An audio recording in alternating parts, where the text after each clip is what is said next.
¿Por ser un país tercermundista tenemos que conformarnos? ¡Qué visión más pobre! Esa forma de pensar es exactamente la que ha frenado el desarrollo durante años, porque instala un techo artificial que nadie se atreve a cuestionar. En un debate sobre reconstrucción nacional, aceptar esa premisa es partir perdiendo. Aquí no se trata solo de recaudar más o menos, sino de entender cómo se construye un país que crece y genera oportunidades reales. Cuando se normaliza la idea de competir con desventaja, lo que se está haciendo es justificar decisiones que terminan afectando directamente a las personas. Y eso, más que una postura técnica, es una renuncia. Hola y bienvenidos a El Punto Ciego. En este contexto, la discusión toma otro nivel cuando se enfrenta la lógica de subir impuestos sin límites con la necesidad de revisar cómo se están usando los recursos públicos. Porque el problema no es únicamente cuánto entra al Estado, sino cuánto se pierde en el camino. Y cuando ese punto se plantea de forma directa, sin matices ni discursos adornados, el debate deja de ser cómodo para algunos. Ahí es donde aparecen las contradicciones, donde las cifras pesan más que las consignas y donde ya no basta con responder, sino que hay que hacerse cargo. Veamos lo ocurrido y comentamos a continuación. De lo que se conoce hasta ahora del proyecto de reconstrucción nacional. A ver, yo le diría que para nosotros es importante que la carga tributaria para las pymes no suba en 4 años más, o que las pymes no estén amenazadas con llegar a sobre el 20%. Que en eso están en desacuerdo con el gobierno que fija llegar a algún minuto al 25%. Creemos que se debiese mantener una base tributaria para las pymes de no más del 15%. Nosotros en algún momento ofrecimos eso para todas las empresas, pero bueno, en el tema de las grandes empresas todavía se puede conversar.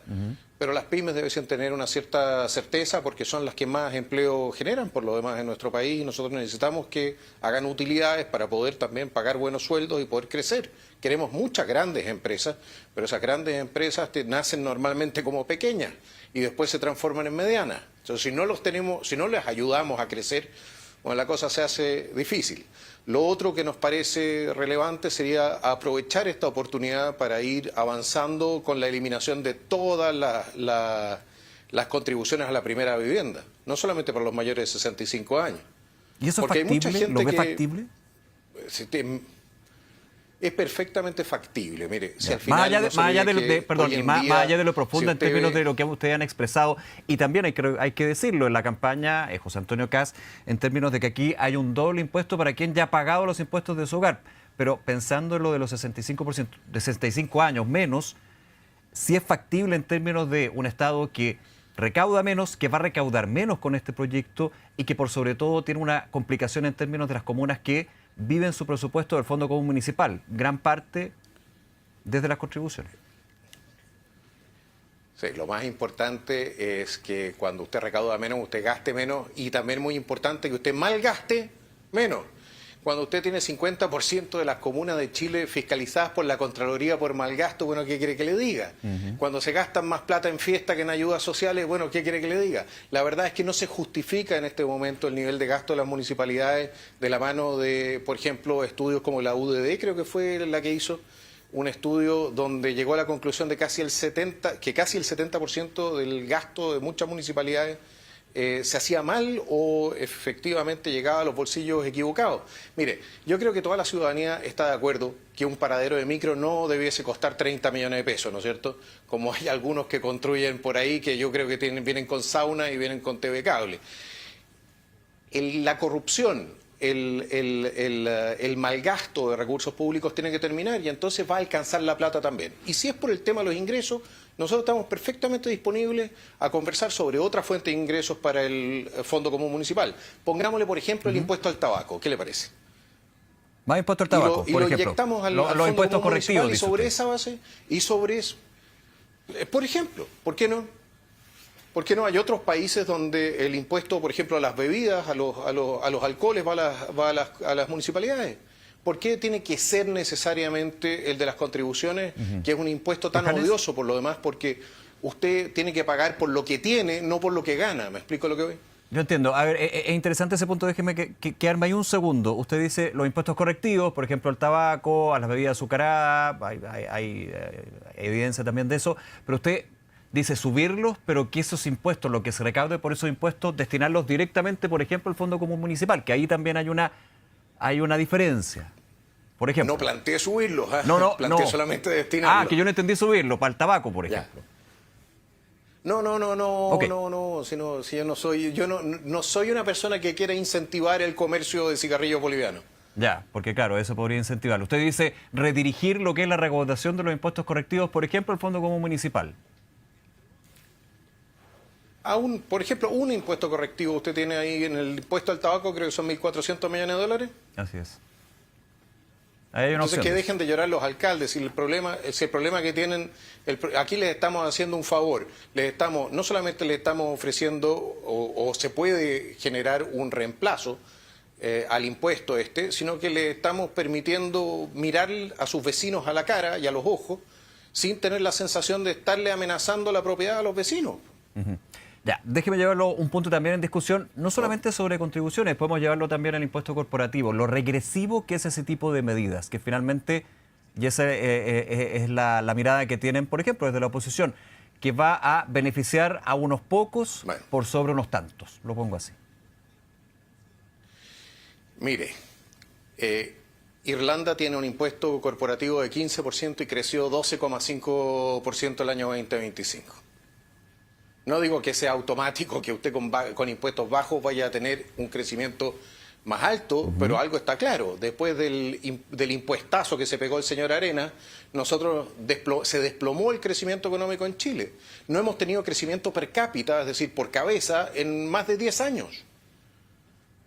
Entonces, ¿qué es lo que están sosteniendo? Lo que están sosteniendo en la práctica son ciertos privilegios para ellos y sus amigos, que son los que primero agarran plata del fondo estatal. ¿Ya? Y para los amigotes que fueron contratados, etcétera. Es hora de echar a andar la economía. No podemos echar a andar la economía si tenemos impuestos a las empresas que son más altos que los países escandinavos. Seamos serios una vez. O sea, entonces Suecia tiene impuestos a las empresas más bajos que nosotros. Ya, pero una realidad europea con respecto a una realidad latinoamericana, Johannes, también. Pero por eso mismo, pero entonces, no me voy a achicar, ¿usted va pero a tener impuestos más altos en Chile que en Europa? ¿Usted va a tener impuestos más altos en Chile que en Europa? Eso me está diciendo. Que nosotros, porque somos un país tercermundista, deberíamos tener impuestos más altos que los países europeos. No digo eso. Digo que la realidad es distinta y también la historia en términos de esa discusión ha sido distinta. Pero obviamente hay puntos que convergen. Bueno, la historia en Chile es que nosotros teníamos un crecimiento de entre el 5 y el 6% mientras fuimos competitivos tributariamente a nivel internacional. Nosotros fue para el terremoto grande, donde subimos del 17 al 19 los impuestos a las empresas y después se pegó el siguiente salto. Pero hasta ese momento nosotros veníamos creciendo al 5, 6% y la gente sentía en la billetera que había lucas. Y no solamente eso. En esa época, hace 8 años atrás, usted no encontraba a alguien que le trabajara por el sueldo mínimo. No era discusión ya el sueldo mínimo. ¿Por qué? Porque había crecimiento económico y porque los puestos de trabajo los trataban de cubrir con lo que fuera, pagaban lo que fuera. Un buen enfierrador en Chile ganaba lo que ganaba en Portugal. Entonces, cortémoslo con el tema, por lo demás, de aquellos que de todas maneras viven solamente de la recaudación fiscal y no viven del trabajo propio. Entonces usted está en desacuerdo, yo sé que va a estar en desacuerdo, pero para analizar un segundo esto, en esta teoría del chorreo, de que finalmente lo que se está buscando acá es volver nuevamente a la economía del chorreo. Mire, lo que nosotros queremos es pasar de la economía del choreo, que es donde andan pelándose la plata del fisco, ¿ya? Y donde quieren subir cada vez más los impuestos para que haya cada vez más plata que robar, a una economía abierta, una economía que sea competitiva, donde nosotros traigamos empresas extranjeras y también las nacionales puedan crecer en Chile, puedan generar empleo y puedan generar riqueza. Si a eso lo quieren llamar la teoría del chorreo, sigue siendo mejor que andarse choreando las cosas como lo han hecho algunos los últimos 10 años. Naitin. Durante años se instaló en Chile una lógica económica profundamente cortoplacista, donde lo único importante era recaudar rápido, sin importar el costo futuro.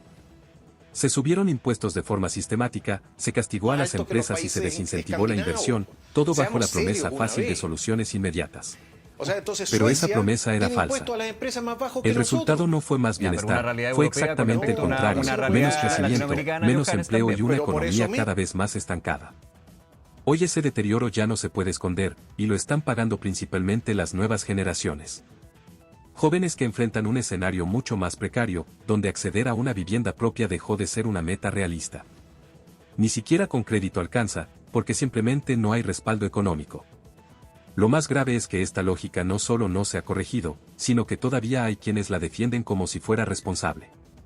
Y eso ya no es ignorancia, es insistencia en el error. La evidencia internacional es clara, Argentina es el ejemplo de cómo destruir una economía a punta de malas decisiones, y Venezuela muestra hasta dónde puede llegar ese colapso. Chile aún no está en ese punto, pero creer que estamos inmunes es una irresponsabilidad. Porque el deterioro no siempre es inmediato, pero sí es acumulativo.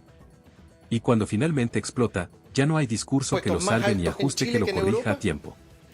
Seguir por este camino no es una opción técnica, es una decisión política con consecuencias evidentes. ¿Qué tipo de liderazgo necesita realmente el país en un momento donde las decisiones tienen consecuencias directas en la vida de las personas? ¿Estamos evaluando las propuestas por su impacto real o solo por cómo suenan en el discurso público? ¿Se está poniendo el foco en resolver los problemas de fondo o en mantener posiciones que ya demostraron no dar resultados? Y en un escenario como este, ¿quiénes están dispuestos a hacerse cargo de las consecuencias de lo que proponen? Los leemos en los comentarios. Gracias por el apoyo al canal. Recuerda suscribirte, dejar tu like, compartir este video y sumarte a la conversación. Nos vemos en el próximo video.